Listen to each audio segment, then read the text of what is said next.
صفحہ 325 سورۃ الفرقان، آیت نمبر 3۔ اعوذ باللہ السمیع العلیم من الشیطان الرجیم، بسم اللہ الرحمن الرحیم۔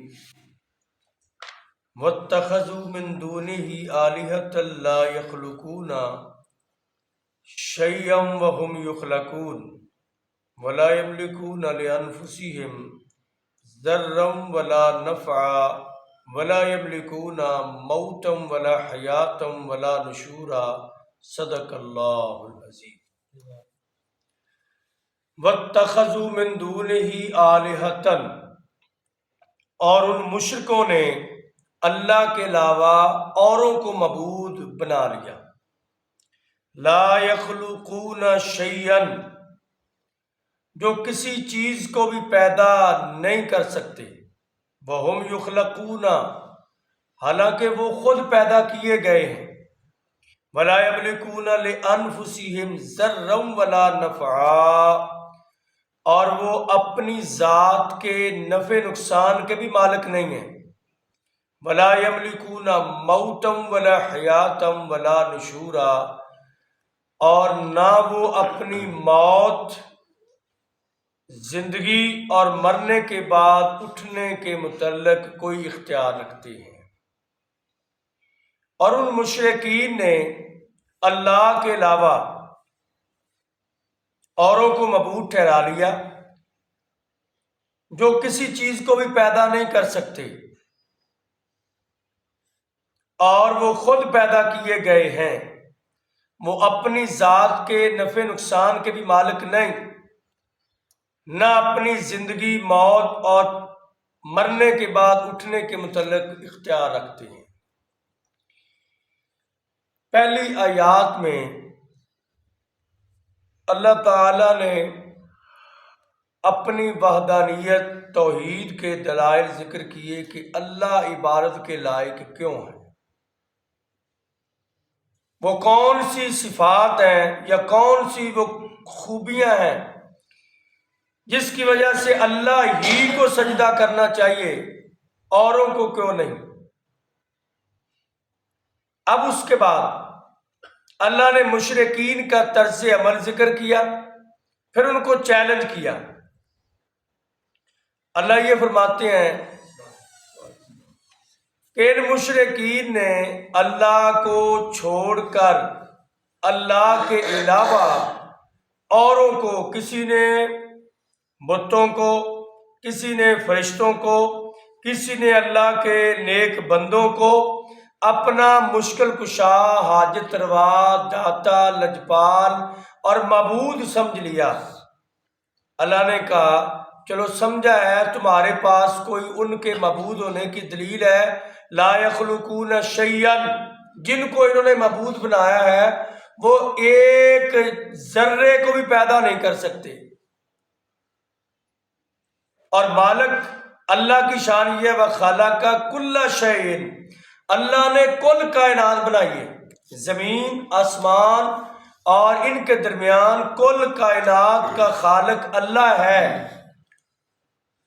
جس اللہ کو چھوڑ کر ان مشرکین نے اور بتوں کو اپنا معبود بنا لیا، تو ان سے پوچھو ان بتوں نے کسی چیز کو پیدا کیا ہے؟ اور قرآن پاک نے ذکر کیا سورہ حج کے آخر میں کہ یہ جو معبود انہوں نے بنایا ہوا ہے یہ ایک مچھر بھی نہیں بنا سکتے۔ مچھر بنانا تو دور کی بات ہے، مچھر کا پر نہیں بنا سکتے۔ مچھر کا پر بنانا تو درکنار، مچھر یا مکھی ان سے ایک ذرہ ان کے کھانے سے چھین کے لے جائے تو وہ ذرہ اپنی روٹی کا وہ واپس اس سے لینے کی طاقت نہیں رکھتے جن کو انہوں نے معبود بنایا ہوا ہے۔ اور جو اللہ ہے خلق کل شیء فقدرہ تقدیرا، اللہ نے ہر چیز کو بنایا ہے، انسان کو اللہ نے بنایا، آسمان کو اللہ نے بنایا، کل کائنات کو اللہ نے بنایا، ان کو پھر بھی سمجھ نہیں آتی۔ دوسری بات وَهُمْ يُخْلَقُونَ، پیدا انہوں نے کیا کرنا ہے؟ یہ تو خود مخلوق ہیں، خود پیدا کیے گئے ہیں۔ اگر پہاڑوں کے پتھروں کے بت بنائے تو پہاڑوں کو بھی اللہ نے بنایا، تو وہ بھی اللہ کی بنائی ہوئی مخلوق ہے۔ اگر کسی نبی کو انہوں نے بیٹا سمجھ کر اس کی پوجا شروع کر دی، اللہ کا بیٹا سمجھ کر، تو وہ بھی اللہ کی مخلوق ہے۔ اگر کسی ولی کو انہوں نے حاجت روا، مشکل کشا، داتا، غوث، لجپال کہنا شروع کر دیا، وہ بھی اللہ کی مخلوق ہے۔ تو یا کسی بے جان یا جاندار درختوں کو انہوں نے کہہ دیا کہ یہ ان کے اندر کوئی قوت طاقت ہے، وہ بھی اللہ کی مخلوق ہے۔ تو اللہ کہتے ہیں جو خود پیدا نہیں ہو سکے، پیدا کر نہیں سکتے، بلکہ وہ پیدا کیے گئے ہیں، وہ تمہارے کس کام آ سکتے ہیں؟ اور وَلَا يَمْلِكُونَ لِأَنفُسِهِمْ ضَرًّا وَلَا نَفْعًا، جو اپنے نفع نقصان کے بھی مالک نہیں۔ جناب ابراہیم علیہ السلام جب بتوں کے پاس گئے اور بتوں کو مخاطب ہو کر کہنے لگے کہ تم کھاتے کیوں نہیں؟ مَا لَكُمْ لَا تَأْكُلُونَ، اور تمہارے سامنے نذرانے رکھ کر گئے تمہارے مریدان، تم ان کو کھاتے کیوں نہیں، چکھتے کیوں نہیں؟ کیا رکھا ہے، نمکین ہے یا میٹھا ہے، کیوں نہیں کھاتے؟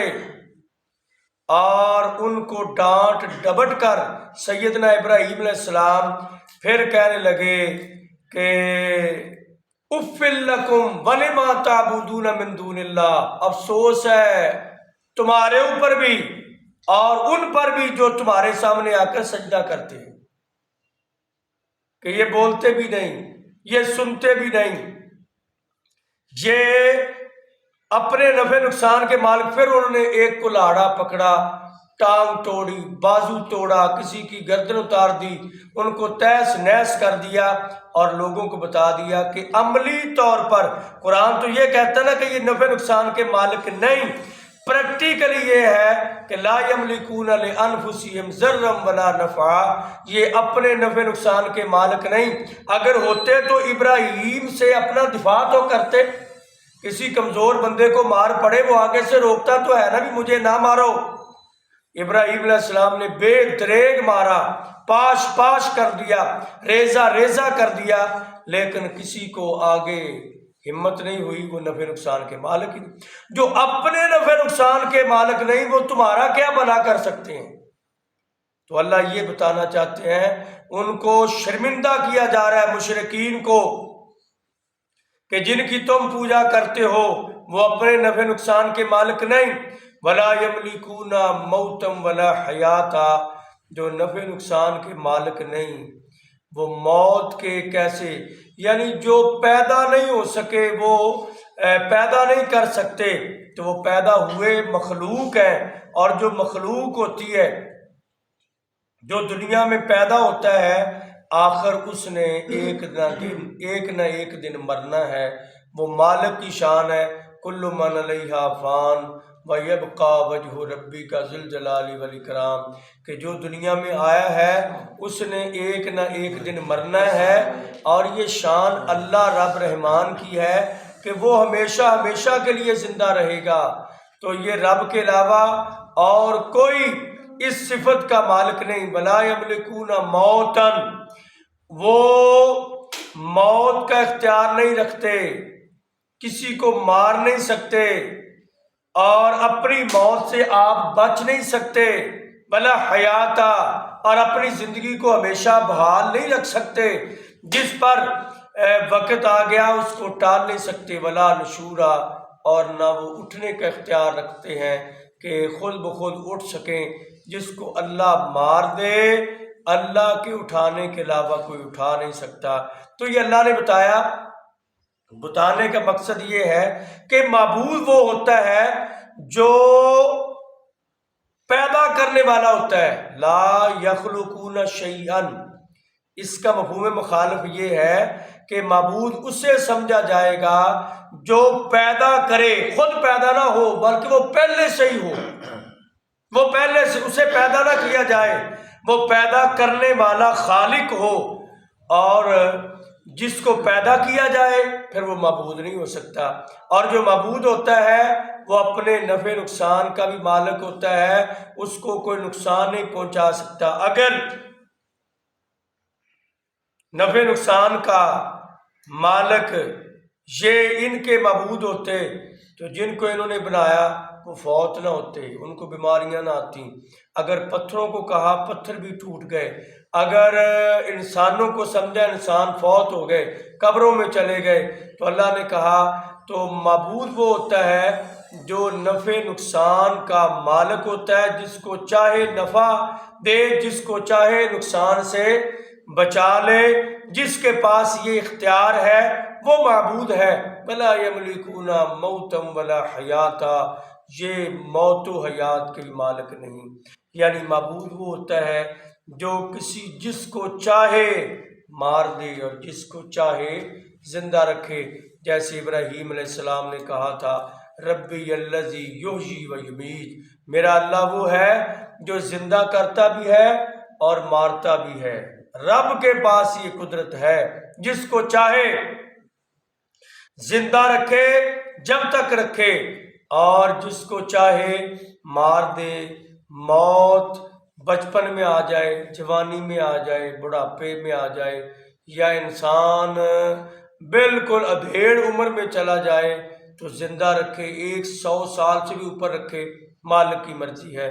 ولا نشورا، اور مشکل کشا وہ ہوتا ہے جو لوگوں کو گرتوں کو اٹھائے اسے اٹھانا نہ پڑے۔ تو یہ خوبیاں یعنی نبوت کا ایک معیار ہوتا ہے، ایسے الوہیت کا ایک معیار ہے کہ رب کون ہے، الہ کون ہے، معبود کون ہے، مسجود کون ہے، اس کے اندر کیا خوبیاں ہونی چاہیے۔ اب جو بندہ کہے فلانا لاہور میں مشکل کشا ہے، فلانی جگہ حاجت روا ہے، اس کو کہو اچھا اگر ہے تو اس کے اندر یہ خوبی ہے کہ اس نے کل کائنات کو پیدا کیا ہے، اس نے انسانوں کو بنایا ہے، زمین کو بنایا ہے اور آسمان کو بنایا ہے، یا کس چیز کو بنایا ہے۔ اگر یہ خوبی نہیں تو وہ مشکل کشا حاجت روا نہیں، اور جو نفع نقصان کا مالک نہیں، لوگوں کو نفع دے نہ سکے، نقصان سے بچا نہ سکے، وہ معبود نہیں ہو سکتا۔ جو موت و حیات کا مالک نہیں وہ معبود نہیں۔ جو اٹھانے پر مجبور ہو کے ایک بندہ فوت ہو گیا، تختے پر خود لٹاؤ، تختے سے خود اٹھاؤ، اسے غسل خود دو، پھر اسے قبر میں لٹا دو، پھر مٹی ڈال دو، تو پھر انتظار کیا جائے کہ قیامت والے دن اٹھایا جائے گا، وہ معبود نہیں۔ اس لیے سیدنا ابو بکر صدیق رضی اللہ تعالیٰ عنہ جب جناب محمد رسول اللہ صلی اللہ علیہ وسلم اس دنیا سے چلے گئے تو آئے صدیق اکبر رضی اللہ تعالیٰ عنہ، سب سے پہلے آ کر نبی پاک کو بوسہ دیا چہرہ پر انوار پر، اور کہنے لگے کہ لوگو من کان یعبد محمدن فإن محمدن قد مات، جو بندہ تم میں سے نبی پاک کی عبادت کرتا تھا وہ جھوٹا تھا، عبادت نہیں اطاعت کرنی چاہیے تھی، یعنی یہ طریقہ بتلایا کرتا کوئی بھی نہیں تھا، کیونکہ وہ فوت ہو چکے ہیں، جو فوت ہو جائے وہ معبود نہیں ہو سکتا۔ وَمَنْ كَانَ يَعْبُدُ اللَّهَ فَإِنَّ اللَّهَ حَيٌّ لَا يَمُوتُ، جو اللہ کی عبادت کرتا ہے وہ خوش ہے، کرتا رہے، وہ زندہ ہے، زندہ رہے گا، اسے موت نہیں آئے گی۔ معبود کو موت نہیں آتی۔ اللہ ہمیں سمجھنے کی